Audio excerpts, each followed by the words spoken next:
नमस्कार। द देसी अड्डा पर आपका स्वागत है। मैं हूं राकेश तिवारी। देखिए, वीआईपी के सुप्रीमो मुकेश सहनी के पीछे आखिर कौन पड़ा है। जब से मुकेश सहनी राजनीतिक जीवन में, उन्हें सिर्फ धोखा ही धोखा मिलता रहा है। कई बार धोखा खाए। इस बार भी जब 2020 के बाद 2025 का चुनाव होने वाला, तब भी मुकेश सहनी को क्या धोखा ही मिलेगा। फिलहाल मुकेश सहनी महागठबंधन में 60 सीटों की दावेदारी कर चुके हैं, लेकिन कहा जा रहा है कि वे एनडीए के भी संपर्क में।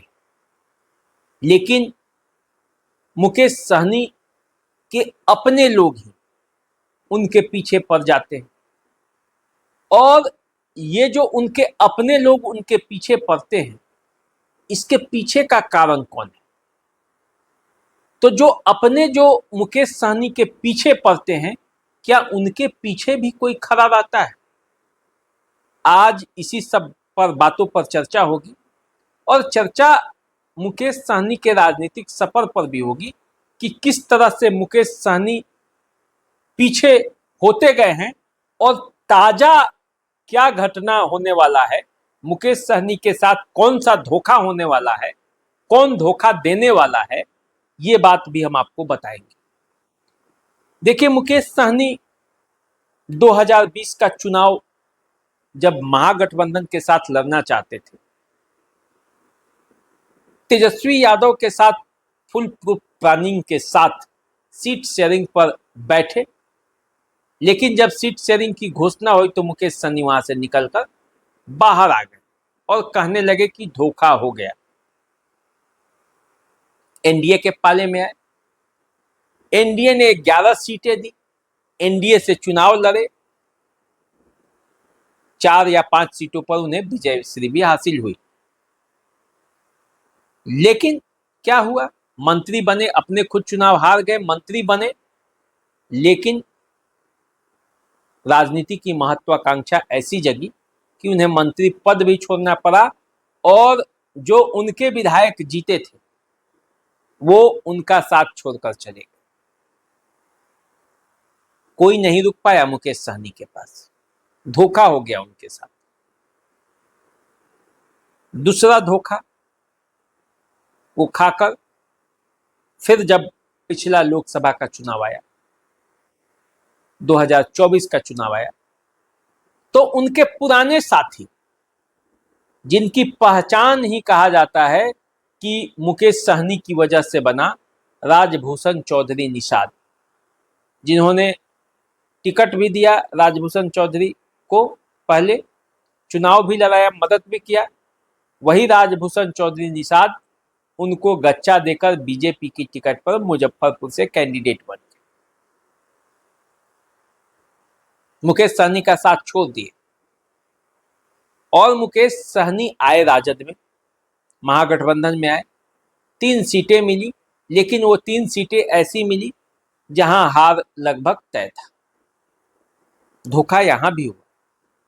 उसके बाद से महागठबंधन के साथ मुकेश सहनी बने रहे हैं, और मुकेश सहनी ये प्रयास करते रहे हैं कि अधिक से अधिक सीटों पर उनके पार्टी को चुनाव लड़ने का मौका मिले।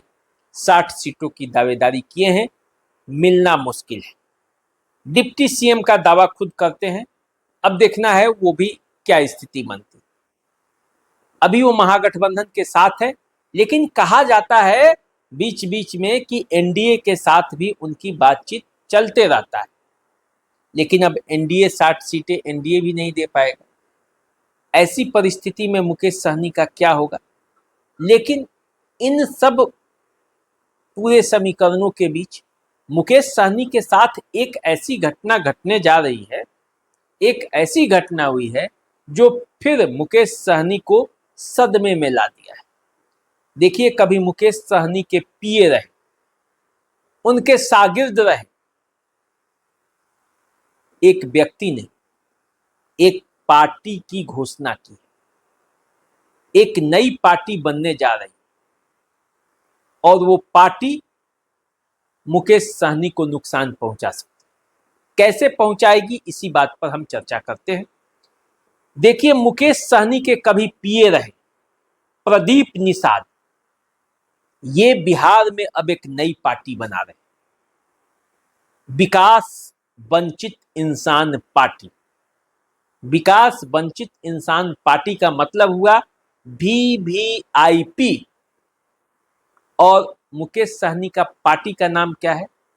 VIP, विकासशील इंसान पार्टी। तो VIP और VVIP में अंतर समझना थोड़ा कठिन होता है उन मतदाताओं के लिए जो कम पढ़े लिखे। यदि उनको VIP कहा जाए और वो VVIP पर समझ जाए तो क्या होगा चुनाव के दरमियान? ये मुकेश सहनी के सामने संकट, और ये संकट और ये धोखा देने वाला कौन है? उनके ही साथी रहे, उनके पीए रहे प्रदीप निषाद, जो कभी उत्तर प्रदेश में गए तो हेलीकॉप्टर बाबा हो गए। तो प्रदीप निषाद उर्फ हेलीकॉप्टर बाबा बिहार में आकर अब चुनाव लड़ेंगे, तो इनके पीछे कौन खड़ा है ये भी सोच रहा है। यदि ये कहा जा रहा है कि एनडीए के से बातें चल रही हैं मुकेश सहनी की, तो यदि एनडीए से बातें चल रही हैं तो ये प्रदीप निषाद VVIP पार्टी क्यों खोल रहे हैं? तो क्या इसके पीछे महागठबंधन है, या प्रदीप निषाद के मन में भी कोई लालसा जग गया है मुकेश सहनी के साथ रहते रहते? ये आने वाले समय में पता चलेगा। लेकिन एक बात तो तय है कि मुकेश सहनी के साथ 2025 के विधानसभा चुनाव में भी कुछ अच्छा होने नहीं जा रहा है। कहीं ऐसा ना हो इतिहास फिर से अपने आप को दोहराए और मुकेश सहनी को धोखा खाना पड़े। इस पर आप अपना क्या विचार रखते हैं? आप क्या समझते हैं? इस पर अपना कमेंट हमें लिखें, कमेंट करके बताएं, अपने विचारों से हमें भी अवगत कराएं, जनता को भी अवगत कराएं।